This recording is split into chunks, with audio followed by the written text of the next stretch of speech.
Magandang hapon po. Narito na po magiging lagay ng panahon ngayong hapon ng Huwebes, July 31, 2025.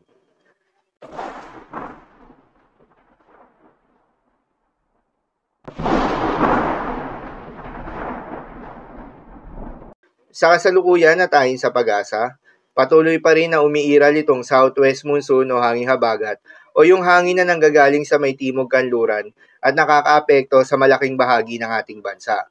Dahil dito ay asahan pa rin yung katamtaman hanggang sa malalakas na mga pagulan. Samantala, may panibagong low pressure area ngayon na namataan sa labas ng Philippine Area of Responsibility. Huli itong namataan sa layong 1,020 kilometers northeast ng extreme northern Luzon. Malayo ito sa ating kalupaan at walang direktang epekto sa anumang bahagi ng ating bansa, subalit ayon sa pag-asa, posible itong makaapekto sa mga susunod na araw. Sa ngayon nga ay nasa katamtaman o nasa medium chance ito na maging isang ganap na bagyo within the next 24 hours. Para sa magiging development nito, patuloy lamang magantabay sa mga update nating ilalabas at ng pag-asa. Para naman sa magiging lagay ng panahon ngayong hapon ng Huwebes, dahil nga sa epekto nitong southwest monsoon, asahan sa Ilocos Norte, Apayao at Babuyan Islands ang paminsan-minsan ng mga pagulan.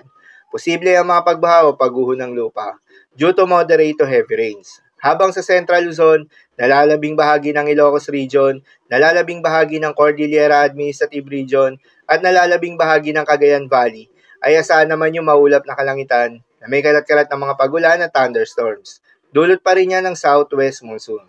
Posible rin ang mga pagbaha o pagguho ng lupa due to moderate to at times heavy rains. Habang sa Metro Manila at nalalabing bahagi pa ng ating bansa, ay asahan naman yung bahagyang maulap hanggang sa maulap na kalangitan na may kalat-kalat ng mga pagulan o thunderstorms na dulot pa rin ng southwest monsoon. Posible rin ang mga pagbaha o pagguho ng lupa during severe thunderstorms. Sa mga kababayan natin na inuulan na noong mga nakaraang araw pa, patuloy pa rin ang pinag-iingat sa mga banta ng pagbaha at pagguho ng lupa. Para naman sa magiging lagay ng mga dagat baybayin, ayon sa pag-asa ay wala na tayong nakataas na gale warning sa anumang seaboards ng ating bansa.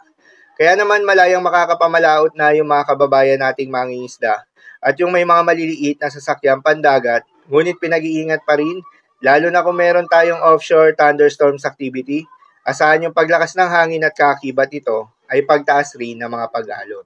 So, yun lamang po para sa lagay ng panahon ngayong hapon ng Huwebes. Keep safe, everyone.